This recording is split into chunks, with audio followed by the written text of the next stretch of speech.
Nos encontramos con Emily Vera González, abogada, asesora política, líder opositor en el exilio de Venezuela, que este día domingo eh, hace su enfrentamiento electoral entre Nicolás Maduro, el líder de la oposición, señor González, de quien se dice que tiene un 67, quizás llegando a un 70% de aceptación, como para poder ser electo presidente de Venezuela, en reemplazo de Nicolás Maduro Moros.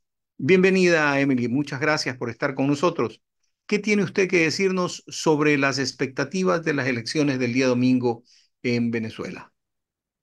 Primero, Alberto, muchísimas gracias por el espacio. Y bueno, creo que las expectativas son bastante altas. Es la primera vez que vemos una oposición que no ha sido confrontiva en la calle, como lo hemos visto en otras oportunidades, en distintas generaciones. Vemos una oposición que, que no solamente ha respaldado la candidatura de Edmundo, sino que también vemos una oposición que tiene un liderazgo dirigido en este caso por las mismas bases. Y eso ha permitido que de una u otra manera, pues se vea en esta oportunidad histórica de poder salir de un régimen complicado como ha sido el de Nicolás Maduro. Y creo que definitivamente hay muchos factores que van a jugar un papel fundamental el día domingo en la elección. Persona muy allegada a mí, que es venezolana, y que me dice, estoy con la expectativa de lo que pase el día domingo, pero tengo lamentablemente la certeza de que Maduro y su gente utilizarán los mismos métodos de las veces anteriores y se tratarán de llevar el poder. Me preocupa, decía esta misma persona, cuál va a ser la actitud de la sociedad venezolana y la actitud del mundo entero. ¿Usted qué piensa? Como te comenté, hay factores importantes acá. Si hacemos un análisis político, más que ciudadano, ahorita vamos al enfoque ciudadano, pero en el análisis político, si bien es cierto, Maduro ha tenido una temática de aferrarse al poder de la manera que sea y al costo que sea, y eso lo ha demostrado en las últimas elecciones de los últimos 25 años, primero Chávez, luego Maduro, solo que con Maduro ha sido más agresivo y sistemático la violación a la voluntad popular. Sin embargo, yo creería que personas allegadas, no solamente ideológicamente al gobierno, sino que han apoyado en los diferentes foros, en las diferentes convenciones, hasta en las mismas organizaciones de Naciones Unidas abiertamente a Venezuela, como lo es el expresidente de Brasil, Lula da Silva, como lo es el expresidente Alberto Fernández. Son dos personas que uno no creería que luego de apoyar tanto a Chávez, luego de apoyarle tanto a Maduro, de repente salgan en declaraciones muy abiertas hablando de la imparcialidad y de la recuperación de la irrestricta democracia que tiene que haber en Venezuela. Recuperar el hilo constitucional. Ahora, que estas personas, incluyendo el expresidente Alberto Fernández, en una entrevista en la mañana en NTN 24, indicaba que le había sido retirada la invitación como observador internacional, esto porque algunas personas del gobierno se molestaron y dudaban de su imparcialidad en el proceso electoral en Venezuela. Fuentes Esto no allegadas al les, gobierno. perdón, ¿Perdón? esto no les da a ustedes un campanazo de que podría ser de que utilicen las mismas artes que utilizaron anteriormente en el Consejo Electoral para lograr volcar informáticamente una ventaja a favor del gobierno? Sí, sin embargo, aquí hay algo muy diferente a las elecciones pasadas y eso es lo que tenemos que evaluar. En las elecciones pasadas, cuando se enfrentó Maduro a Capriles, íbamos o perdimos por un margen de error muy pequeño, pero nunca comenzábamos la elección ganando o en la encuesta íbamos ganando. Siempre iba creciendo de manera progresiva y al final punteaba el candidato de oposición. Aquí está pasando algo muy distinto. Tenemos una María Corina que al inicio ha punteado con el 70% de la aceptación ciudadana y luego de que ha pasado este periodo de transición en donde ya no ha podido ser candidata por las múltiples trabas que ha puesto el gobierno, pues tenemos una María Corina que impulsó una candidatura y que a pesar de que pensábamos que iba a bajar, porque la candidata no iba a ser María Corina, la respuesta ciudadana fue totalmente distinta y se mantiene el promedio del porcentaje. Eso nos da una visión de que esta vez el gobierno puede robar elecciones, puede utilizar las mismas estrategias que siempre ha utilizado, pero se le va a hacer mucho más difícil. Ahora, ¿cuál va a ser el papel de la comunidad internacional? ¿Y cómo va a jugar la comunidad internacional acá? La comunidad internacional no está solamente para emitir comunicados y ser nada más los observadores. La comunidad internacional está para hacer a través de las distintas organizaciones que se respete la voluntad del pueblo venezolano, como se ha hecho en otros países cuando se me ocurre la Revolución Naranja o la Revolución Verde en Egipto, y que se garantizó que iba a haber un periodo de transición en esos procesos electorales y coyunturales, que se velara a través de la comunidad internacional de que iba a ser respetado el voto popular. ¿Cuál va a ser la actitud de la comunidad venezolana en el caso de que Nicolás Maduro y compañía se tomen nuevamente el poder? La actitud tiene que ser defender el voto, pero no defenderlo de manera itinerante. Lo que ha pasado en los últimos años o en las últimas elecciones es que la gente mantiene la defensa del voto por cierto tiempo y esta vez no puede ser así. ¿Por qué? Porque cuando tú pasas los días y tienes defensa del voto de manera pacífica y empiezan a arremeter y empiezas a confrontar con las fuerzas del Estado y empieza a ver la persecución, la gente empieza a dominarle el miedo y el miedo paraliza. Entonces, ese miedo paralizante que ha tenido todos estos años la gente tiene que capitalizarse en lo que se ha capitalizado hasta ahora, en una férvea esperanza por recuperar el país. Y la gente, su actitud tiene que ser permanecer en sus centros electorales, hacer el conteo y la actitud de los políticos tiene que ser la vigilancia y el seguimiento de estas actas y que estas actas sean validadas por las organizaciones internacionales que van a participar dentro de la observación internacional del CNE y ellos puedan garantizar que aquí no se cometa un fraude electoral como lo han hecho antes. Tomando en consideración de que seguramente los procesos electorales en Venezuela son similares a los que se viven en el Ecuador, van a haber observadores de los partidos políticos, van a haber observadores de la sociedad civil, los que haya aceptado Maduro, lógicamente. Eh, pero estos observadores, ¿qué papel van a jugar? ¿Ellos tienen la capacidad de intervenir, contar, sacar copias, poder remitir a algún centro de información las copias de los padrones electorales o de los informes de por mesa? ¿Cómo va a ser el control electoral? El control electoral evidentemente sí es muy parecido al que se lleva acá en el Ecuador. Sin embargo, pues aquí fluctúa algo que es el voto automático. Nosotros votamos a través de maquinitas y eso te da la facilidad para que tú puedas tener muy rápido el conteo de los votos. Eso te permite. Hay un conteo automático y ese conteo automático tiene que ser igualado al conteo manual. Entonces, la comunidad internacional, los observadores internacionales de los diferentes países tienen la potestad y tienen el permiso de la autoridad electoral para tener y obtener una copia de las actas que vayan saliendo de las diferentes votaciones. Ellos van a permanecer dentro de la sala situacional del Consejo Nacional Electoral, en donde se va a hacer un conteo en tiempo real y allí se va a ver cómo va a ir fluctuando este tema de la votación y cómo va a ser el crecimiento por candidato. Así que yo la verdad, a pesar de que al igual que su amiga muy cercana, su amigo muy cercano, estaba bastante escéptica, pero veo una oposición más preparada que en las elecciones anteriores, lo digo por conocimiento de causa. Lideré las coordinaciones de uno de los estados más importantes porque es el más cercano a la capital, como lo es Miranda, y notamos una organización totalmente diferente.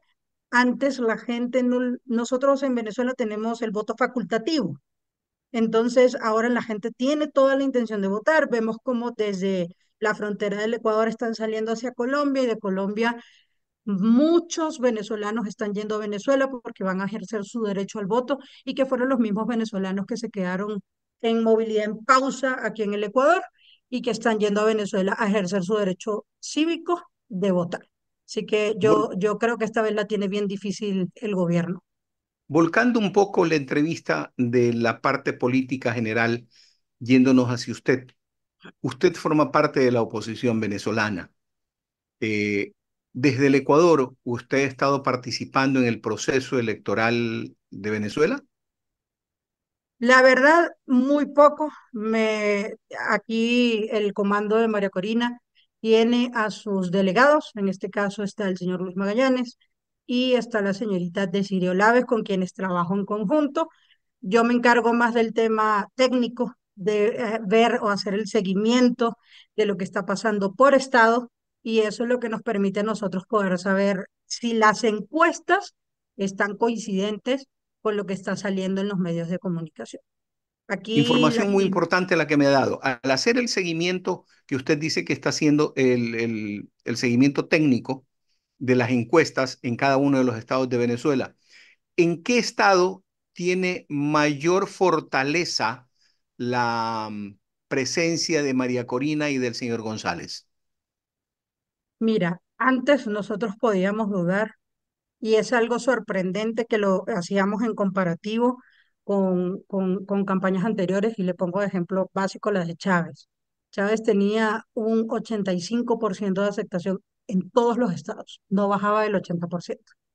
Estamos hablando de Venezuela, tiene un total de 24 estados, que vienen siendo como 24 provincias, y en donde más hay aceptación es en lo que ustedes le llaman acá la sierra, que para nosotros es los Andes, en el centro, en el centro occidente y en el centro oriente. Eso permite que la ciudad que más apoyaba en su momento a la revolución del siglo XXI, que comanda Maduro, era Caracas, y Caracas lo tienen perdido. Caracas ahorita está con un 87% de aceptación a María Corina Machado y a la candidatura de Edmundo González. Entonces eso te da un marco reflejo de que todos estos años la gente se ha agotado y se ha agotado de muchas formas, pero que la gente está cansada de la misma política del miedo, de la política del terror, de la política de la persecución y que, ojo, esto uno pensaría en el externo, en el exterior, que se da solamente en algunos estados como la capital base, pero no es así. Esto es algo que replica el régimen y que también hay que decirlo, de ganar Edmundo González tiene muy difícil gestionar porque estamos hablando de 27 ministerios que consumen un montón de recursos al Estado. Estamos hablando de que va a iniciar un gobierno de transición con una Asamblea Nacional que está parcializada al madurismo, con la mayoría, estamos hablando de un 80% de las alcaldías que pertenecen al madurismo de todo el país, y estamos hablando de que no tiene gobernaciones porque el 80% pertenece al madurismo. Entonces, va a tener una situación bastante complicada, pero yo creo que también tiene un equipo bastante preparado y tiene un plan de gobierno que es montado, estructurado por María Corina Machado desde que María Corina Machado era diputada de la Asamblea Nacional. Explíqueme una cosa. En este momento se va a elegir únicamente presidente de la República de Venezuela. Así es. El resto de elecciones, el resto de posiciones, esto es Asamblea Nacional, gobernaciones, alcaldías, prefecturas, no sé qué nomás hay allá. ¿Para cuándo son esas elecciones? Sería para diciembre del 2025. Están planteadas en el cronograma electoral. Entonces sería un año, un poco más de un año, en donde Edmundo González tendría bien difícil gobernar porque va a tener una asamblea que le va a hacer totalmente oposición y que, bueno, si bien es cierto, en los diferentes países de la región, las decisiones más importantes para que pueda el país avanzar se dan dentro de la Asamblea Nacional. Entonces va a ser un poco complicado. ¿La oposición tiene alguna representación en esa asamblea? No, la Asamblea Nacional que se eligió esta última elección pertenece realmente a aquellos candidatos que no fueron al llamado en ese momento de la unidad y que pertenecen a estos partidos en donde el régimen le secuestró la tarjeta a diferentes liderazgos. En esto pongo un ejemplo. Tenemos un Voluntad Popular, por ejemplo, una tarjeta que pertenece al líder Leopoldo López, que ya no pertenece a Leopoldo López, sino que se lo han cedido a través del Tribunal Supremo de Justicia, que viene siendo acá la Corte Constitucional, se lo ceden a otra persona. Entonces ellos se hacen llamar oposición, pero realmente no son oposición, son aliados al gobierno de Maduro. Y esto genera a que solamente la oposición como tal tenga una tarjeta única, que es la tarjeta de la unidad, y esta tarjeta de la unidad no participó en las elecciones pasadas. Como no participó, no hay representación, pero yo sí creo que puede haber una negociación precisamente por este periodo de transición. ¿Cuál piensan ustedes de que va a ser la reacción de las Fuerzas Armadas que evidentemente han sido cooptadas por el socialismo del siglo XXI? Chávez y Maduro, etcétera. Hay una entrevista que dio recientemente el general Padrino López, quien es el comandante de la Fuerza Armada en Venezuela, y que, bueno, él no ha dudado nunca en dar su respaldo al gobierno nacional, pero causa suspicacia que ellos hablan de ser oposición y de decir si no llegamos o si perdemos o si gana la oposición, ellos pasarán a ser oficialismo y nosotros pasaremos a ser oposición. Entonces, cuando tú escuchas al general de la Fuerza Armada decir, nosotros estamos de manera imparcial, nosotros vamos a buscar que esta posible transición sea de manera pacífica, libre, democrática, te da a entender de que ellos no están tan seguros de que vayan a ganar. Y como te digo, o sea, antes, hasta el mismo hijo de Maduro. Y aquí va a jugar un papel fundamental Padrino López, porque él tiene dos opciones: o sale a las calles y reprime a las personas como lo han venido haciendo estas últimas veces, o sale a las calles con el pueblo y asumen de una vez que les toca trabajar a la Fuerza Armada con quien les toque trabajar y con quien vaya a ser su presidente. O sea, él no ¿No tiene creen, muchas opciones tampoco. ya, ¿no creen ustedes de que es un problema muy grave el que van a enfrentar el, dentro del mismo seno? Porque si entendemos de que Maduro y Chávez, primero Chávez, luego Maduro, han tenido más de 20 años en el ejercicio del poder, hay mucha gente que se ha hecho, se ha formado, ha ganado dinero, ha ganado poder, etcétera, etcétera, etcétera, bajo el amparo del membrete del socialismo del siglo XXI o del madurismo y antiguamente del chavismo. Toda esta gente que quizás en un momento dado viró hacia la oposición, ¿no parecería que podrían ser en un momento dado una especie de quinta columna? Sí, sí sí creo que puede pasar. Como te digo, esto es un periodo de transición y creo que todo el mundo va a buscar salvar precisamente porque hay mucha corrupción, porque en Venezuela van a buscar la manera de quedarse, porque en Venezuela nadie les persigue, en Venezuela nadie les busca, en Venezuela ellos hacen lo que quieren, pero también tenemos una cúpula de ministros, funcionarios, que si bien es cierto, están metidos en todo este tema de corrupción, también es bastante cierto de que ellos no van a poder migrar a otro país a menos de que sea México, que ha dado todo su apoyo a Maduro, o a menos de que sean estos países del Medio Oriente, a China o a Rusia, que puedan apoyarles con el tema del exilio. Y eso está bien difícil. Entonces, hay funcionarios dentro de ellos que se han armado, como tú dices, en una quinta columna y que de hecho han tenido conversaciones con María Corina Machado. María Corina lo ha dicho abiertamente, que ha tenido conversaciones con funcionarios que pertenecen al régimen para buscar también ser parte de esta salida y de esta transición en el proceso democrático que se viene de Venezuela. Esperemos pues que en Venezuela el día domingo se aclaren todas las cosas y Venezuela pueda volver a ser lo que siempre fue, una luz económica, cultural, científica para América Latina. Le agradecemos profundamente, Emily, por haber estado con nosotros y mucha suerte para el día lunes, el día domingo. Muchísimas gracias, Alberto. Muchísimas gracias y muchísimas gracias por darnos este espacio. Muchísimas gracias también al Ecuador. por habernos brindado ese espacio a los migrantes, y aquellos que como yo, que tienen doble nacionalidad, que tienen la oportunidad de poder crecer en el país de donde vienen sus papás. Yo creo que eso nos da una brecha que nosotros podamos vivir la migración de manera doble, pero también entender que la migración siempre saca lo mejor de nosotros. Así es, así es. Todos tenemos migrantes en nuestras familias. Así Nuevamente, es. gracias, Emily, muy gentil. Gracias a ti, Alberto. Muchas gracias por el Somos espacio. Revista Cascabel, con ustedes, con los temas que más concitan el interés en este momento, tanto de la ciudadanía del país como de otras naciones, como es este caso de la nación hermana Venezuela.